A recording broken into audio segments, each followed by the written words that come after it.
Potter City presents Spiritual Foundation 2020. Theme, Solid Foundation 2020. 14 days fasting and prayers. And your host is Prophet Nasir Pukusakodie. Hallelujah. The Lord just whispered something to me. In this generation, lazy Christians will find it hard. Lazy, prayerless Christians, the journey will be too tough for them. What do you do when you come to the place that God does not accept everybody's faith for your breakthrough? And the just shall live by his own faith. Habakkuk chapter 2 verse 4. That is why we are teaching you the things we are teaching you. That is why we are telling you the things we are telling you. If you get to a land that there is no pastor there, you can survive. No? It is dangerous to live your Christian life depending on somebody's faith all the time. And then God send you to a land that your helper is not there. I've seen Christians travel and they backslide. Completely. They backslide. Hallelujah. So take the things we are teaching you serious. Amen. Your faith must come alive for a breakthrough. How many of you are looking for an uncommon testimony? It's one thing to hear, it's another thing to believe it. And what is the thing I'm saying? You must have an expectation. Hallelujah. No, if you are sitting by somebody with the expectation, relocate. Because it will infect you. Hallelujah. Expectation, expectation, expectation, expectation. The Bible says the expectation of the righteous will never be cut off. The desire of the righteous shall be granted. Amen. Hallelujah. I like what the preacher said. He said the word yet is very crucial in your quest for where you are going. So when they meet you, ask you, are you married? Tell him, not yet. It means it's on the way coming. Hallelujah. Amen. Tell somebody, ask somebody, where is your faith? Luke chapter 8 verse 22. I want to repeat that one as a foundation of where I'm going. Hallelujah. There are two greatest enemies of faith. Three. I'll give you three. There are more. The first one is ignorant of God's word. Second one is fear. But today I'm dealing with the ahenkwa. The ahenkwa of fear, of enemy of fear is called doubt. Ignorance of God's word is the he. Fear is the chiame. And doubt is the ahenkwa. Write it. How you spell ahenkwa is between you and your dictionary. Hallelujah. That's another level. Amen. Ignorance of God's word.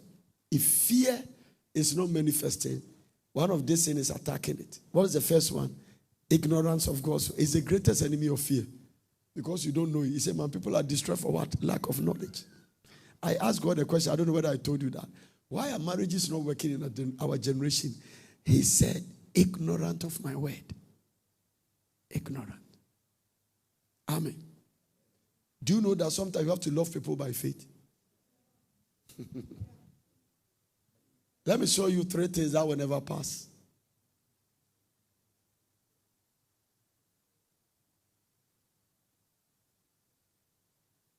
First Corinthians chapter 13. Give me verse number 13.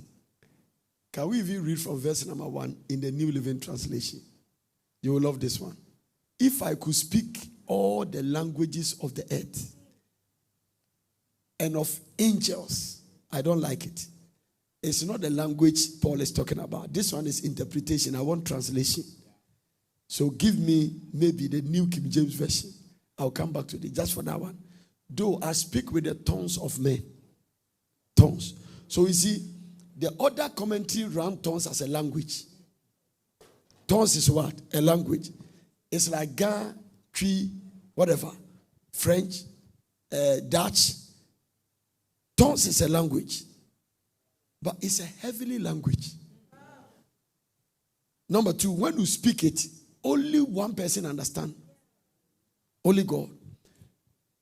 There are certain reasons why God gave us tongues. Number one, God gave you tongues so that He can handle your selfishness. Because if he gives you to pray for your understanding alone, you will never pray for your pastor. You will never pray for your president. You will never pray for your former boyfriend who disappointed you, who also needs your prayer. And in the moment I said, a lady here squeezed her face. So I know she is the one I'm talking about. This is not prophecy. This is demonstration of facial expression. Watch this. And so he that speaketh in unknown tongue speaketh not unto man but unto God. For no man understandeth him. Howbeit in the spirit he speaketh what? Mystery. No man understand him. So God said, I want this sister to enjoy your prayer, but I know you won't pray for her. So he gave you tongues. So that was saying Mandolo Musato Kapaya. If he was thinking about your boyfriend Frank, then God would decide what he used the tongues for, use it for your pastor. So that's number one benefit of tongues. Very important. Hallelujah. It also helps you to be in your closet in a crowd. Let me go to these people.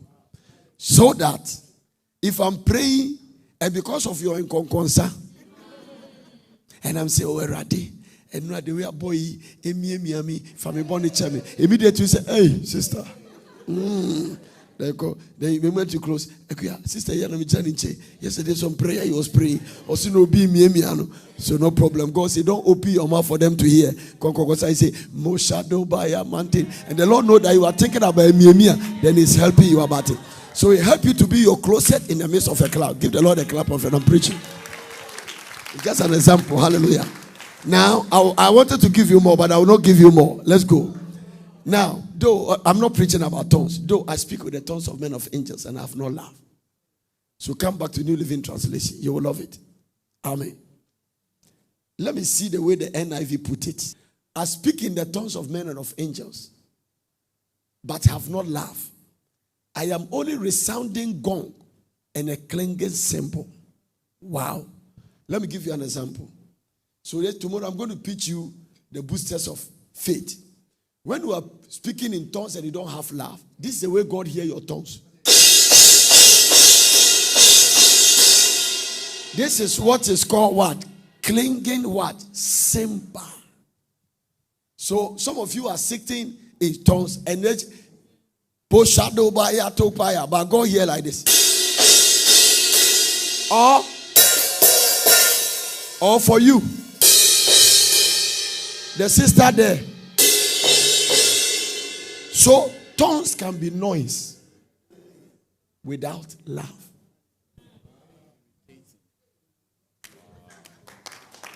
So, I want to use a word to conclude it. Your tongues can be very irritating.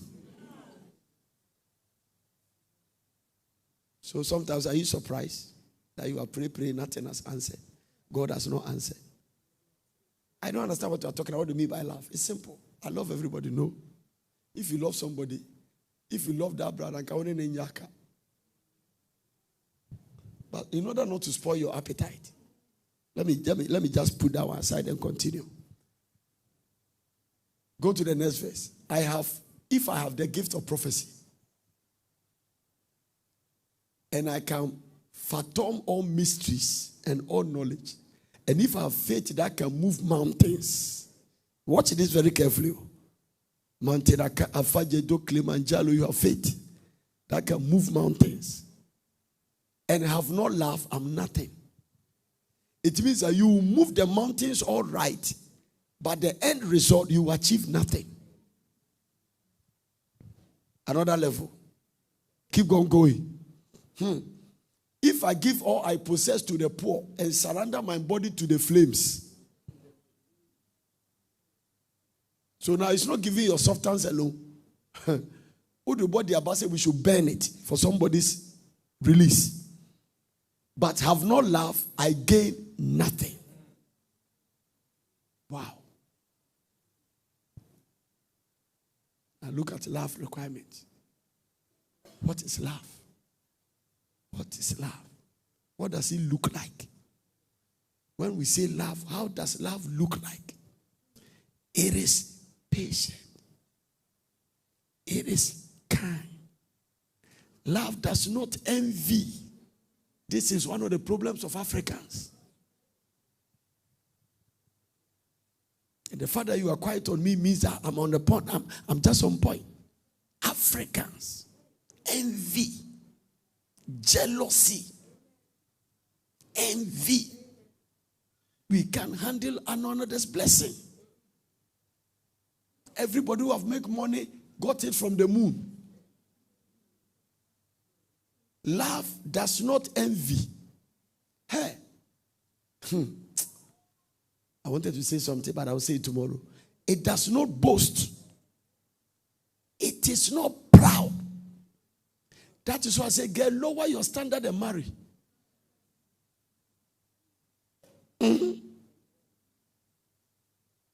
What's your name? Lower it. Because nobody might see you are proud, but God may see it. I cannot judge you for being proud. I may even judge you for being a humble person. Being quiet doesn't make you humble. It's a temperament. We mistakenly make introvert people humble people. And sometimes we mistakenly make extrovert people proud. No temperament is wrong. The fact that I'm talkative does not mean I'm proud. In fact, in Africa, we call principal people proud. Oh, this boy is preaching. Hallelujah. God can look at you quiet. You don't step on an ant, walk in sanctimonious piosity and say, look at that proud girl. Because pride is a state of the heart. Shakumanu. Amen. I'll come to that when you grow. Keep going. It is not rude. It is not self-seeking. Rude. Somebody told a guy told a girl in Porters, I love you, I want to marry you. What the girl did to the guy forgotten that he brought car to church and walked to the gate before the security said, is anything wrong with your car? Then he remembered to come back and move his car. What can you tell a man that can forget about his Toyota Land Cruiser?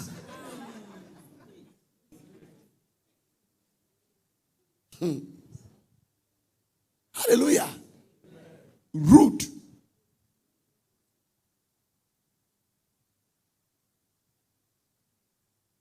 When we were in the SU those days, some of the guys married SU sisters. We were praying with them. And you could see character. No. They were so anointed. You dare not try to make advances of sex. It will not even drop in your mind. No. These generation girls, if you have not fired, you rather something is wrong with you. You call his friend and say, "Me need to pay 5 days in me who she oh." And then I say, what do you want to see? No. Those were the days people can court for 5 years in purity. Praying together. Rude. Love is not what? Rude. It is not self-seeking. It is not easily angered. No. It can be angered, but not easy one. It means that by the time the person is angry, you have pushed the person into the wall.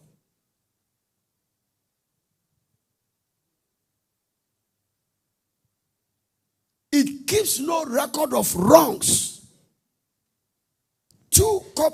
A couple is in my office. Angry, fought, and when it went beyond them, they came to me. And because I know somebody who knows them, and they became my friend, come. Sat there, and I said, what is going on? I said, the man said, Papa, Daddy, I just want peace. I mean, I don't even know where to start from. I'm even ashamed to be in your presence talking about this. Oh, I want my wife to. Let's have understanding. I said, Madam, what's going on? He said, I'm coming. He left my office, his car was parked, and brought 5 diaries. took this. He said, Daddy, 1999, 4:30 in the morning. I said, Madam, you are mad. You have lost your mind. You are a disgrace to Christianity. And you can imagine me dealing with somebody. By the time I finished with her, it was red, cocoa, and beans. I say, you are a disgrace. I say, Jesus has bowed his head down because he can't call you a daughter. And that they have to tell you the truth. Records of wrong. It is number one breakage of marriage. Many people in church cannot forgive. Forgiveness, you may even think you are forgiving, but it's there.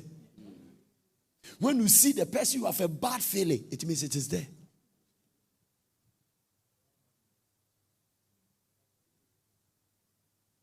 Look at the way you are quiet. I'm closing.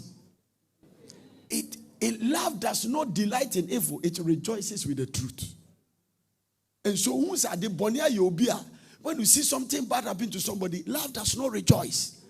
We are in a generation that pastors can hear bad news about another pastor and they are happy. This is where the devil has pushed us to. Pastors insulting one another on social media. A disgrace to the kingdom. When did you hear imam or the imam in, we have only one imam, we have imams, but there's a chief imam. Okay, it means Latebi Okoshi might have imam, and there will be another imam in Pram Pram. You never hear imam in Pram Pram insulting imam in Latebi Okoshi. Go and see prophets insulting one another, using words that might not come out of a Christian's mouth. And I don't know how they think about the kingdom. Whether they think they are making the kingdom good. So the unbelievers see us jokers.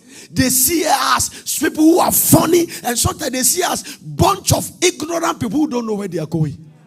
Because even politicians will defend their fellows. Asema Rollins say, one can ye. But some of them will come to the radio and say, no, he didn't mean it. You have taken him out of context. He was saying this because he meant they would defend. Pastors cannot defend one another. We are the only kingdom that we give our victims for lynching. Then we are rejoicing. Sometimes when you look at their attitude, when you walk around, you are ashamed to tell people you are a pastor. It's not an easy thing. Now there is another one. I want you people to change my name. I feel like you people shouldn't call me prophet again. It does not change anything. You may not call me prophet, but I'll still prophesy if I have the opportunity. I understand what Reverend Yusuf keeps saying, that I'm not a prophet, even though he prophesies.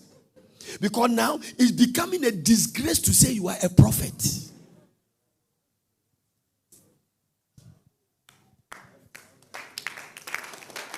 So you don't understand what I'm talking about. It's becoming something. They can teach the word of God. They can do this. Because of little they can eat. Because of something. Vain glory. Just to make some news. And let people talk about you. Only the devil wants advertisement. That is what demons manifest. Crack, crack, crack, crack, crack. They want to be seen. It's a disgrace. Where the kingdom is going, we need a lot of prayer. No, because it will be difficult to win some unbelievers. It is not attractive. They don't see the need of joining us. If this insult is what is there, what am I going to do? Because where I am, we don't even insult. Oh, I'm preaching. Some of you have not. I'm telling you, it's a disgrace. Strong words. Love.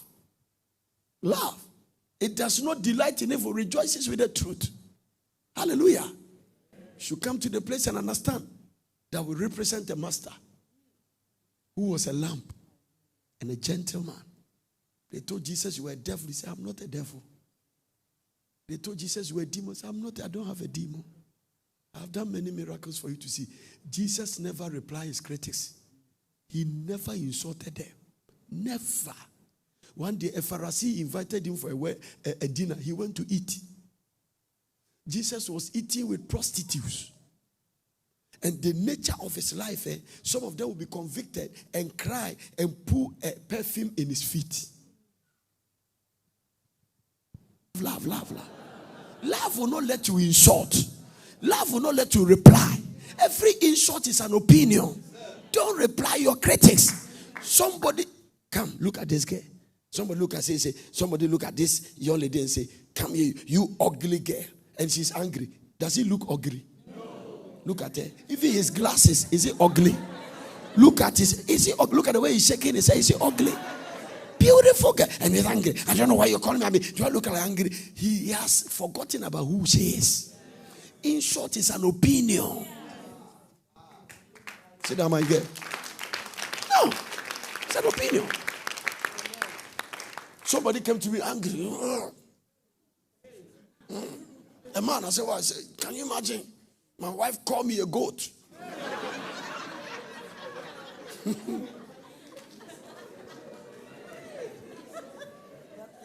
I said, why are you angry? He said, Prophet, how can you ask that? How can you call me a goat? And he said, he added another one, he goat.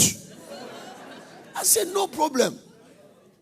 Only she goat marry he goat.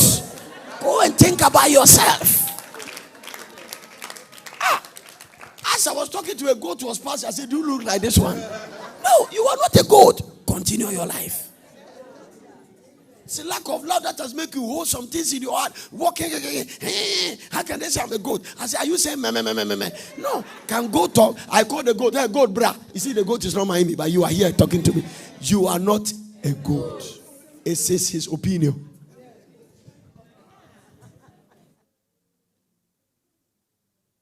There is a realm of wisdom that you don't get yourself trouble about something.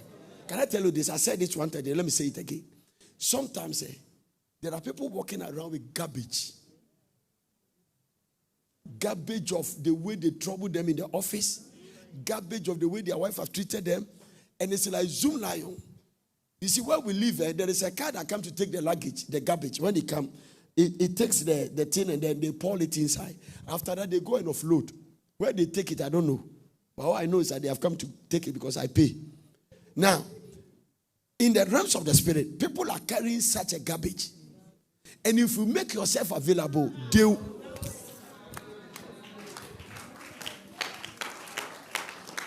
may you not become, your spirit never become a Zoom Lion garbage ground. Don't. And it can even be your wife or husband. As a result of going around the whole day, people have thrown garbage, he has catched them. Don't catch anybody's garbage.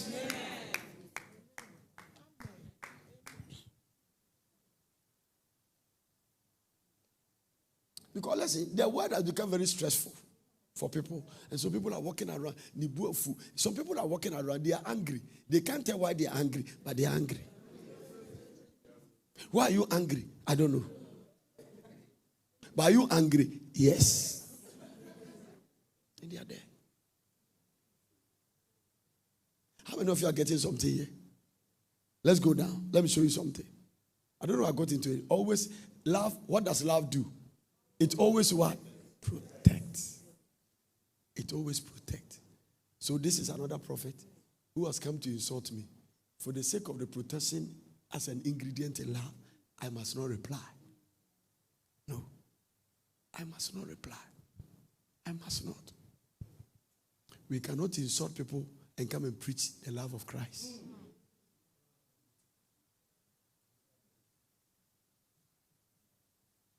No. Amen. It always trusts. It always hopes.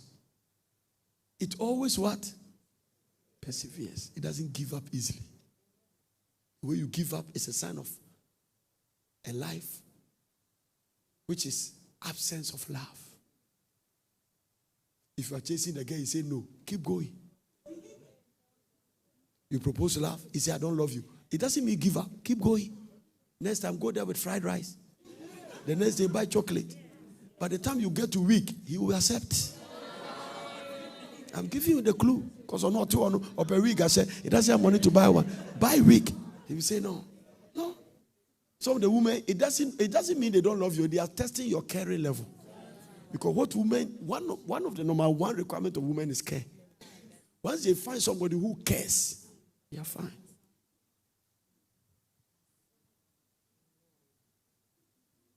Am I telling the lies or am I speaking the truth? And the care is not just money. You are concerned about their life. Honey, how are you quiet? Are you okay? Is everything okay? No, please. I don't want to see you quiet. I'm so concerned. Then you put his head on your chest. Say, honey, please. Then you are tapping her back. You give her a tight hug. Make sure the breast is pressing your chest. Hey.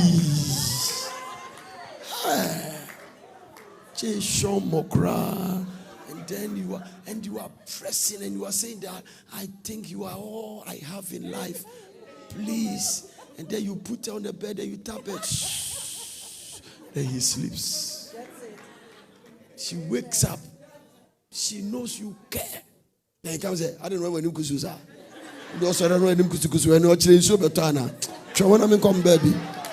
You don't care. You don't care. Hallelujah. You are giving good job money, but you don't care. Care is not just money.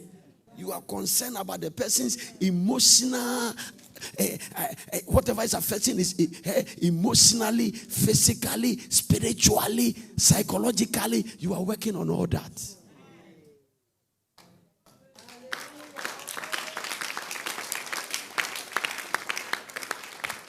That is why we have to keep teaching you. If you think people in the church, you are deceiving yourself.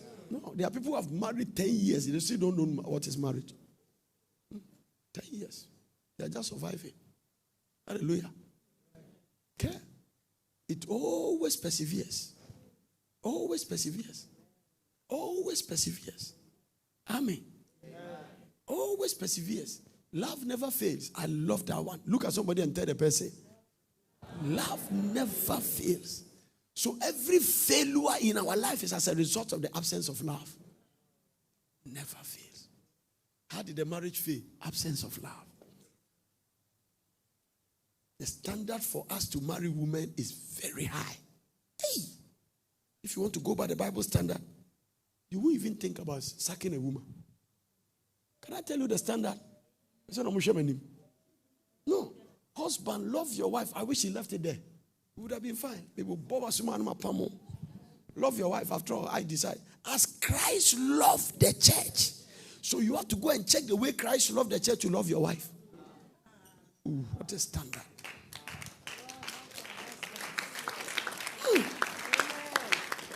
I know you say people came to church with cantankerous characters. Fornicate every Saturday. First year of born again. But Jesus never rejected them. Some of them, he took time to work on them, and to today they are saints.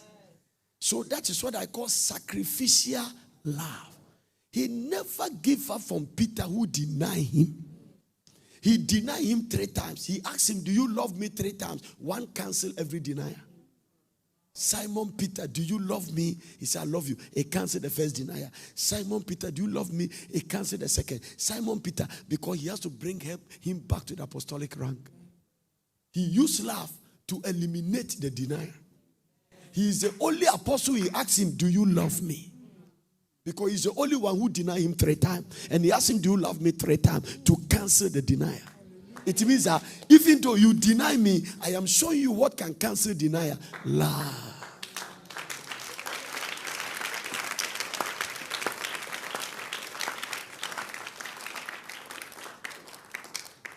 There is a man of God in America, Joel Osteen, very powerful, humble, romantic, soft-spoken, not sweating man of God who inherited his father's church.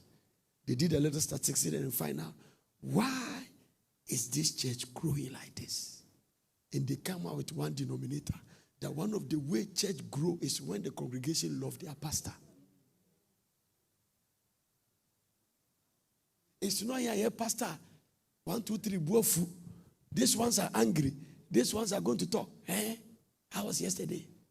Okay. Midnight over here. Or the K. Or trying Akasa, I bought 12 before he releases us. Brahma Bre. How much you say 5? And your cast of a poem or the demand 8. Your Kodaka Krebia or Bitra and or the love. Acquire on my own to you. I mean, are you getting what I'm talking about? One of the signs that a church grow, because you see, you will tell somebody about what God is doing in your church when you love the church. Love is a fulfillment of the law. Amen. Fulfillment of the law. Hallelujah. Give it to me. Love never fails. But whether there be prophecy, they will fail. Or they will cease. I like the way the King James put it. The King James didn't say prophecy will cease. Oh, come back to King James. Huh? Whether there be prophecy, they will what? Fail. We pray in part and we prophesy in part. It means a prophet can prophesy, not because God's hand is not upon him, but this particular one, he might not get it accurately. So we pray in part, we prophesy in part. When that which is perfect has come, that which is imperfect will live away. So we are on the journey of perfection. So it's not every prophecy that is in the line of perfection. It does not mean you should insult one another. Because most of the prophecies they are giving is as a result of ignorance. When you grow in the word, you stop. Preaching for 30 years does not mean you are matured. Oh. This thing is not measured in duration. It's measured in the price you pay, donation. Your amount of labor in the kingdom. It's like marriage. Somebody can marry for 20 years and is still a boy. And somebody can marry for 5 years and is a matured husband. Maturity comes by your groundedness in the word of God. Let me put it another way. You are not just a hearer of the word, but you are a doer of the word. Maturity comes when you are doing what the Bible says. As long as you are not doing what the Bible says, you are still immature. So when I see them boasting, do you know how many years? I've been prophesying for 30 years. It doesn't make you mature. No. All the Bible said about him is that Methuselah was 969 years and died. His achievement is death. There is nothing. Can you tell me? Enoch was translated that he didn't see death. And he had this testimony that before his translation that he pleased God. What did Methuselah do? Noah died at the age of 100 and something. And he has this testimony that he built the ark and saved his generation. So it's not measured in duration. You can be a Metu in your generation. All you live is that you live long, chop money, eat all the food, eat short, live long and died. No record.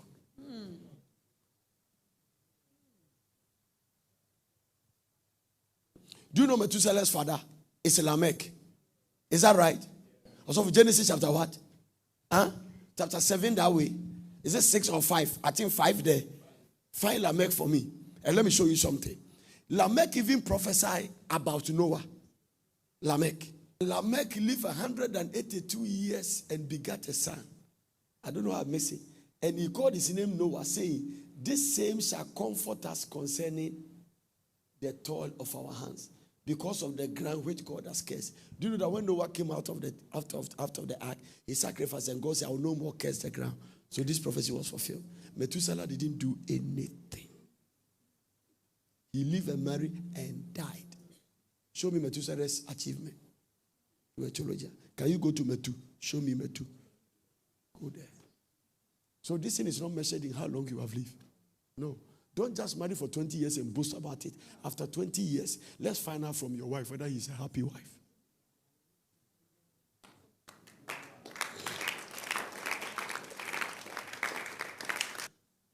Love never fail.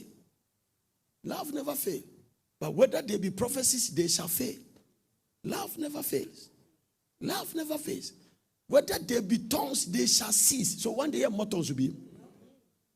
When the prophecies will cease, the New Living Translation says it will cease. This one says it will fail. It will not be there. The prophecy, we don't control it. It comes as the Spirit wills. The one in charge of the prophecy is called the Holy Ghost. And so if he has not given to you, don't force it. No. I've come to a meeting that God gave me a word. I didn't say it, but the people are still around. No. Sometimes he released a prophecy to lift other people's feet. No. You can't live your life depending on prophecy. You can't depend your life on prophecy. Depend your life on the word.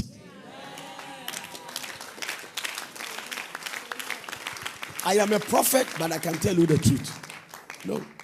I can tell. I've given people prophecies. This man told me a story. I asked, Pastor, this is the guy I asked, are you a member of the church? Where is your wife? Oh, girl, you are there. You are looking so good. I said, do you come to church? He said, Daddy, I'll follow you from 2007. And he said, when did I give you prophecy? 2010 in Koforia. Koforia? Yes. What did I say? You prophesied that I will work in an oil and gas industry. At that time, you were working at where? I was a forester. You were a forester. And now where are you working? Oil and gas, ENI Ghana. 2010. When the guy was a forester, it means I was a bushman. Forester means obi okwa fuom de bia no nambrem. Forester. That is my own interpretation. How you take it is your own problem. Forester. That's all. A bushman. Oh, sit down, boy. Hallelujah. And he said, I came to preach Apostle Yawadu's church, Bishop Yawadu, and I gave him a prophecy that you will work in oil and gas industry. Today is working in oil and gas industry. So I spoke into his future. God honored it. However, I don't want you to live your life on that.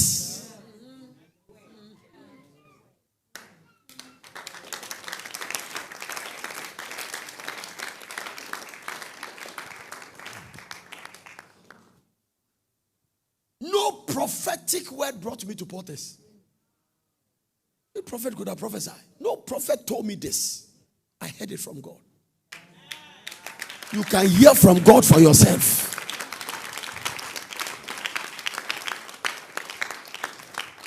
No prophet.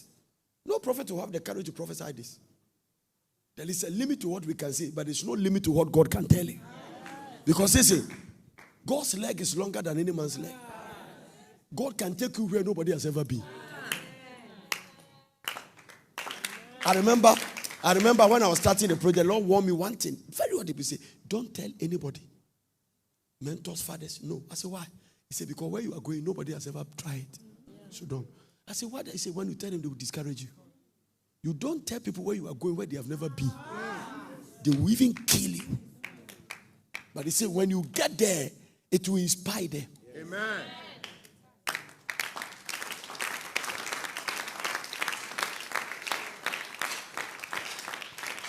I met an architect, very outstanding architect in Ghana. He said, I can go to people's house and I know their portarians.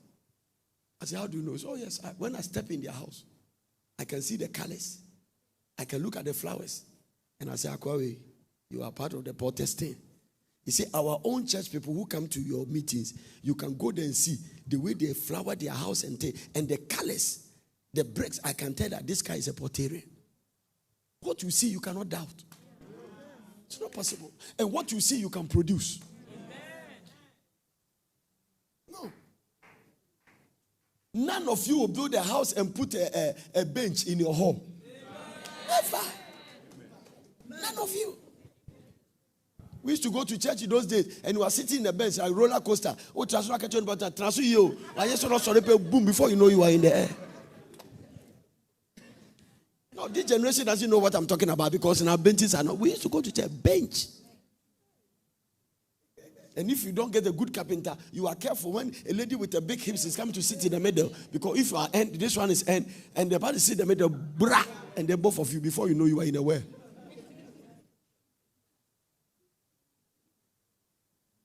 Today we are worshiping in air conditions, blowing around you. Even air conditions, some people are so feeling hot. Eh? You see them whilst we are there.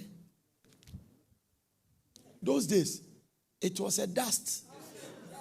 And when we were worshiping, God said, lie down.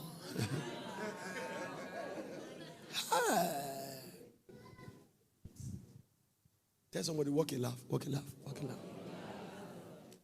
I'm coming to pray. Walk in love. Walk in love.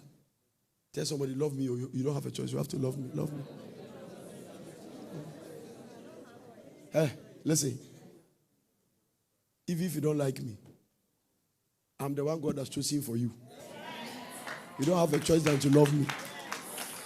And one of the ways you have to love me is to sow seed in my life. How do I know you love me?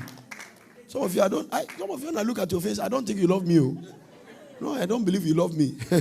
A lady told me, Daddy, you know the way I love your child. Because I have never eaten agbelika crow. Thank God for people who remember the way God has used us to be a blessing. And they return to us and give us seed. It's an encouragement. Charity never fails. Whether they be prophecy, they will fail. Whether they be tongues, they will cease. Give me the new NIV. Let me continue the NIV. Charity. Love never fails. Now, have you ever asked a question? Why the original translators, instead of love, put the word charity? Have you asked that question? Because the Bible was translated in the New Testament. The Old Testament Bible was translated from Hebrew to English. The New Testament was translated from Greek to English. Now, this is the complication.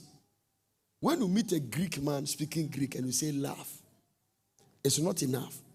Because the Greek people, you have to tell the particular love you mean.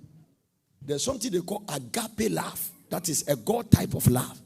There is an eros love. There is a philos love. That's a love for your boyfriend, that kind of thing. So when you meet a Greek man, you say, you can't just say love. You must tell which one. Either it's eros or philos or there are other ones. I'm not a Greek scholar. Now, so when they were translating it, they couldn't actually find an English word.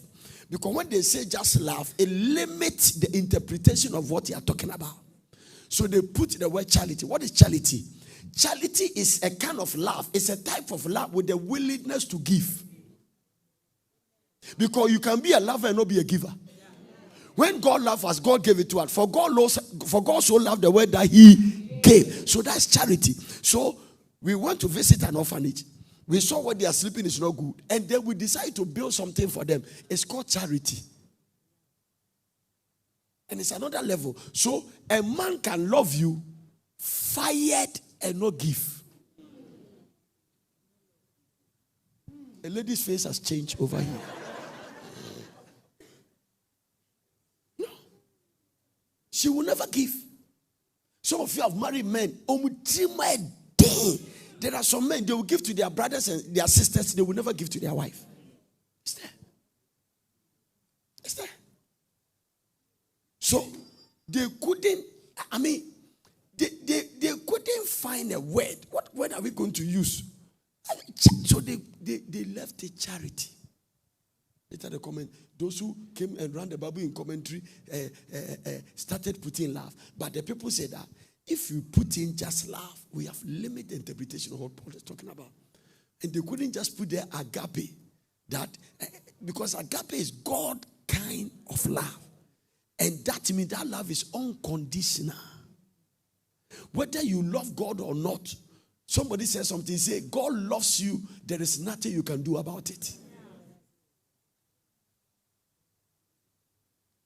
Love never fails. But where there is prophecies, they will cease. Where there are tongues, they will be still. Where there is knowledge, it will pass away. All this doctorate, Professor Nkoni. Between you say, yeah, it doesn't. It will pass. Nobody said don't go to school. But don't study everything in the word without the word of God.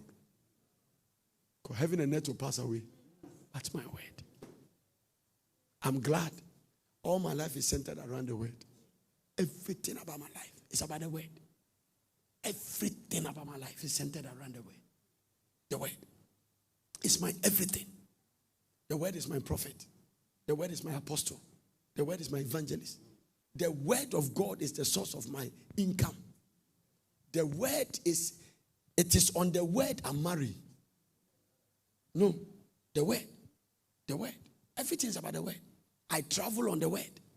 I sit in planes based on the word, not the pilot. You don't know the pilot. No, you don't know him. All the planes we sit inside, none of the pilots you know. Once you go come back, no, they don't even greet anybody. They go. So I must make sure that God is a pilot. The word. I drive on the street based on the word. Raising your children on the word. Amen. Living with your life on the word. So anytime there's a challenge, you go to the word. What is the word saying about this situation? And once you go by the word, you can never fail. Marry on the word. No. When the Bible says, do not equally yoke together with unbelievers, don't go and drag an unbeliever and bring her to church and say he's a future pastor. No problem. Between the time where you marry her and the future you become a pastor, you'll be a present fetish priest before you become a future pastor for you. And you will see something we call bobole bobo. Amen. For we know in part and we prophesy in part. This is what brought me to all this long teaching. I'm getting somewhere. For we know in part, we prophesy in part.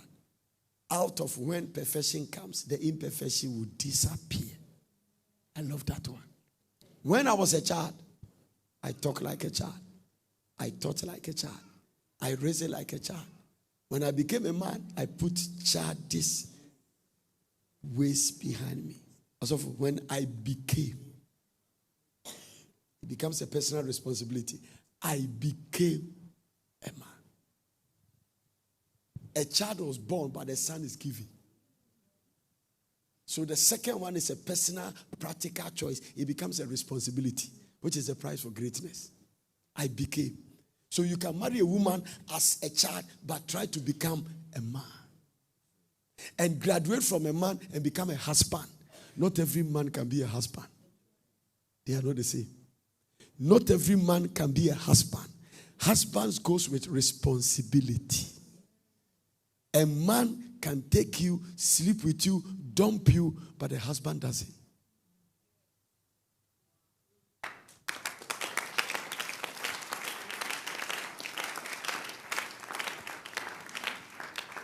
Do you know, there's one man, I go to his pastors and leaders conference. I've not gone for about 2 years because of demand, but Bishop TDJs. I follow his ministry for some time, and he make a statement that hit me. Do you know Bishop TDJ's wife had an accident and was almost a cripple? He couldn't walk. I don't know how long. Bishop told the wife, honey, I love you so much. I'm responsible. If you don't walk again, I'll still push you for the rest of my life.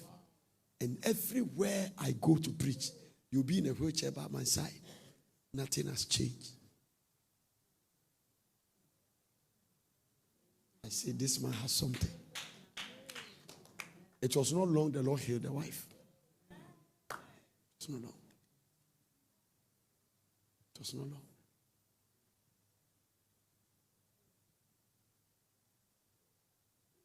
A lot of African men make money small. Disrespect for wife. Insults. Some people have been married, they think they did their wife favor. Now, everybody look at me. All my daughters say, who are not married, wave your hand to me. Wave it. Okay. Let me give you one warning. Without your finger, you didn't even wave well. Wave it and let me see. Hallelujah. I'm checking fingernails. Put it down. And look at me. Look at me. If you have forgotten everything I've said to you, don't forget. If you are courting with a man or you are going out and he demonstrates a sign as if he's favoring you, don't run, fly. If you marry that guy, this word I've said to you today will judge you. When you are in your wahara, don't marry any man that think that he is marrying you to favor you.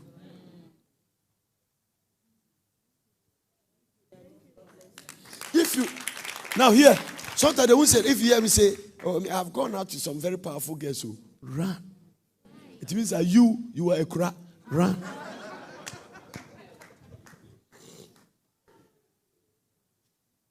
Vice versa, the same way. Don't marry a girl that think that he's favoring you because he's pompous of his background.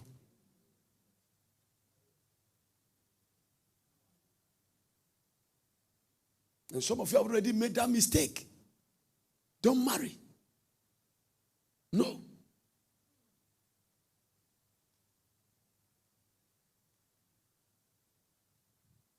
When I was a child, I thought like I raised like a child, but when I became a man, I put out the sins aside. Now this is my beef. Now we see I'm not there yet. Now we see but a poor reflection as in a mirror. Then we shall see face to face. Now I know in part, and I shall know fully, even as I am fully known. Now these three remain. This what?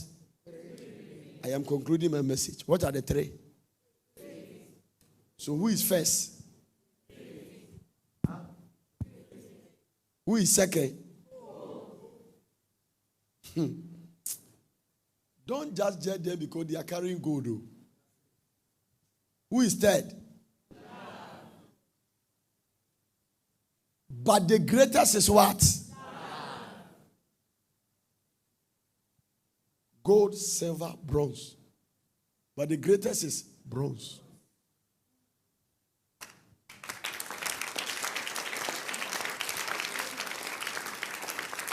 A preacher will. You run a commentary. Three things I buy: faith, hope, and love. He didn't say most important. I said he didn't say most what? He said it's what? This guy saves you. By faith are we saved through grace. That is the greatest miracle. He said the greatest. It means that the reason he's great is that this guy is great in terms of this lineup. Because this and this depend on this. This one cannot work without this. All these three are interdependable in the school of faith. This one cannot work without this and that. Hey, I said this guy cannot work without this and that. Prove it. Faith is the substance of things you hope for. So if hope is not there, faith is impotent. You can never preach faith to somebody who has lost his hope. You are wasting your time. A woman cannot become pregnant without a man. So, for this guy to produce children, he must marry this guy. So when faith and hope marry, miracle children are produced. Amen.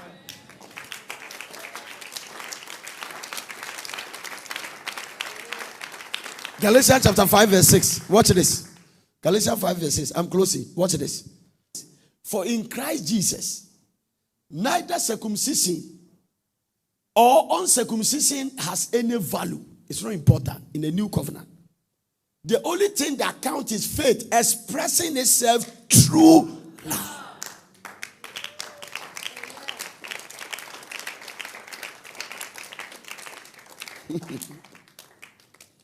This guy, when he married this guy, before he produced a miracle children, he must express himself through what?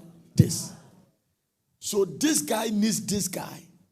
So if you look at this guy now, he needs this guy and this guy to work. This guy too, as for him, he's a complicated guy. He can only see the future, but he cannot bring the future to the present. Hope is a very good waiter, but a bad receiver. So when this guy sees the future, because this guy works it now, then when he married, this guy go to the future and bring the future to the present.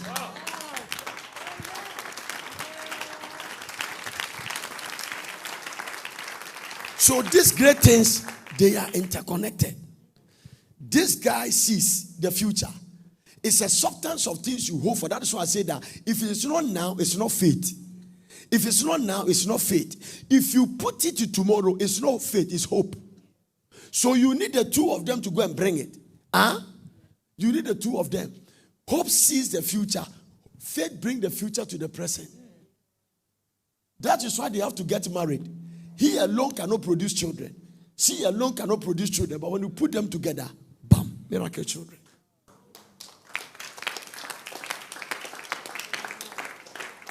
Let's come to mechanics. Positive and negative battle terminal. If you put the terminal only on positive, car cannot start. If you remove the positive and put your negative, cannot start. But once you get positive and negative, the car is on the start. This is the relationship between the two of them. And if you need me to produce children, and this one is expressing himself through this, then this guy to somehow also need this guy. But the reason this guy is great is that he doesn't need the two of them to survive. Prove that to me. God is a God of love. But God doesn't need faith and hope. She only needs faith to create the world. By faith, the worlds were framed by the word of God. That's when he needs it. Amen. But God is love. Is this in your Bible? God is love. God is love. God is love. So love will not need faith. Love will not need hope. But hope and faith will need love. That is the reason the Bible says it is the greatest.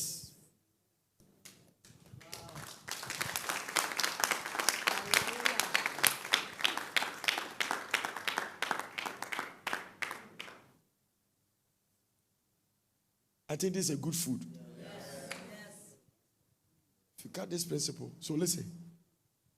When I bring you to the boosters of faith, and I give you some points about boosters of faith, you realize that sometimes your faith is intact, your hope is strong, but manifestation is not coming because it's not expressing itself through this.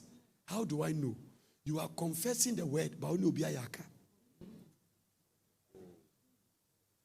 That one gives the devil the legal right to block the manifestation.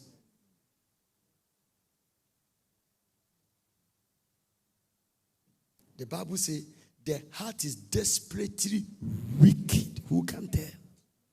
So that akuma inside, when we talk about the heart, we are not talking about that red thing there that is pumping blood. We are talking about your spirit man, which is a ratio.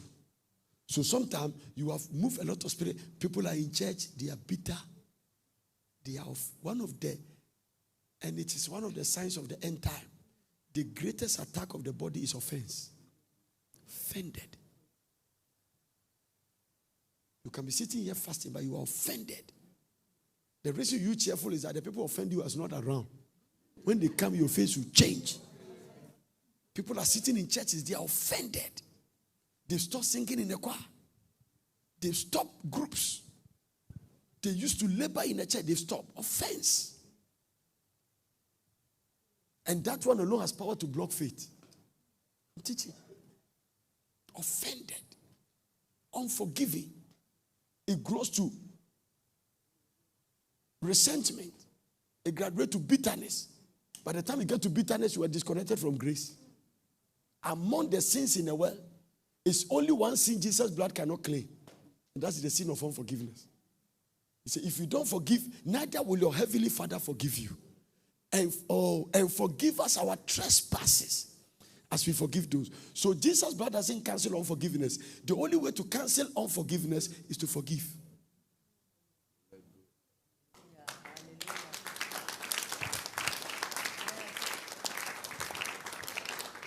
Now let me end with this. Look at the way this guy operates. Watch him.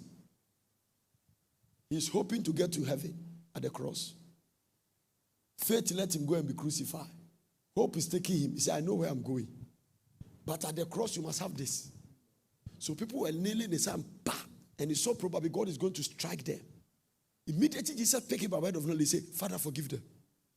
He saw God is good. Angels were going to kill. When they saw the Son of God being nailed, they were almost going to kill them. But he prayed immediately and said, forgive them, don't strike anybody. And I can hear God ask his son, why should I forgive these wicked people? He said, because they don't know what they are doing. It means you must always have a reason to forgive. What is the number one reason for forgive? The guy that offended you, the guy that raped you, the guy that treated you bad, sleep with you and drink your light soup and dump you after 5 years of courtship. The reason you have to forgive the person is that he doesn't know what he's doing. Now, one major bump. It's a missile, but good for your IQ and your memory. Anytime you forgive people, you are not doing them a favor. You are doing your own self a favor.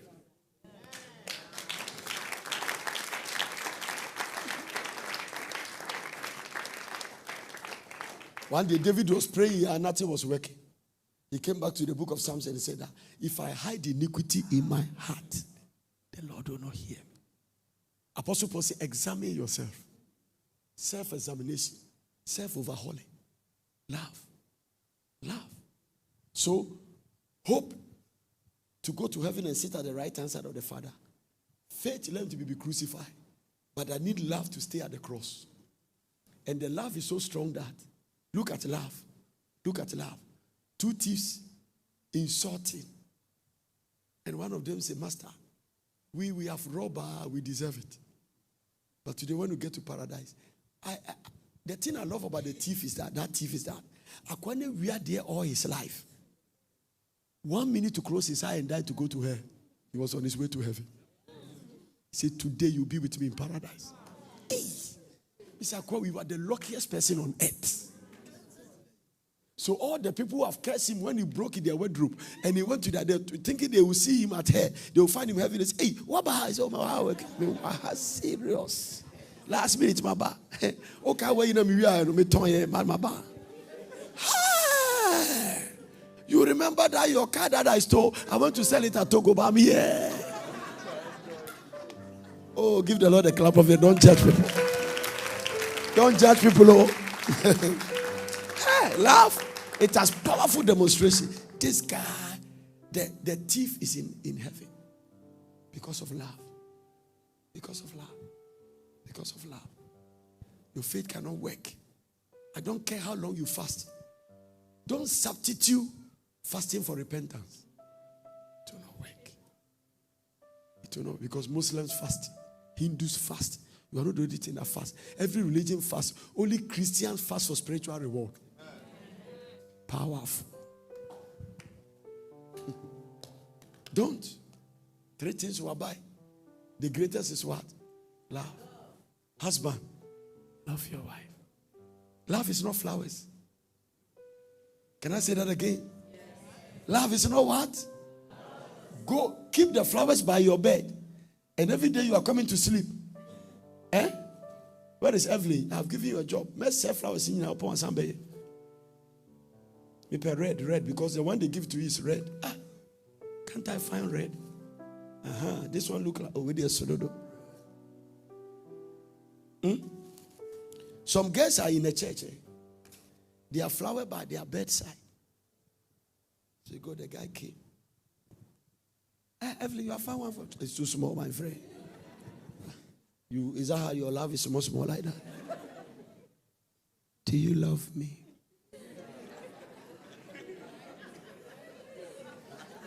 Then you take it. It's not love. It's an akpa guy who wants to sleep with you.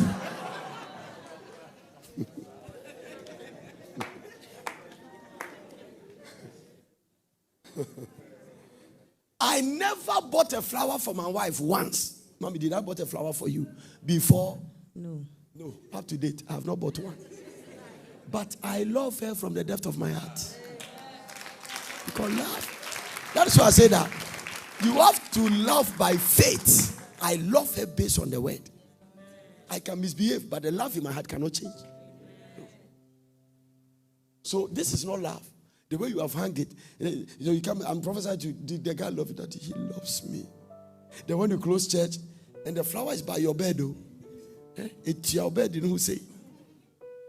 You go what far? Then you cry small, 2 teardrop, Papa. Then after he finishes akpa, he sent you a text message.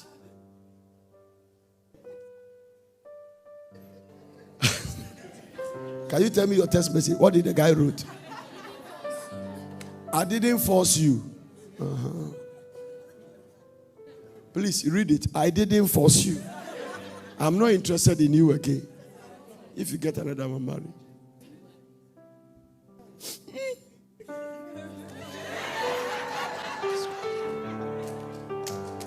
God bless you for watching. I hope you enjoyed the message. For further inquiries, contact Vel Prayer Center, P.O. Box GP 21421 Accra, or telephone +233 274 009933 or +233 242 472655. Email us on info@portercity.com or visit our website www.portercity.com. Location Plot 16 Mutual Road, Pram Pram, Greater Accra, Ghana.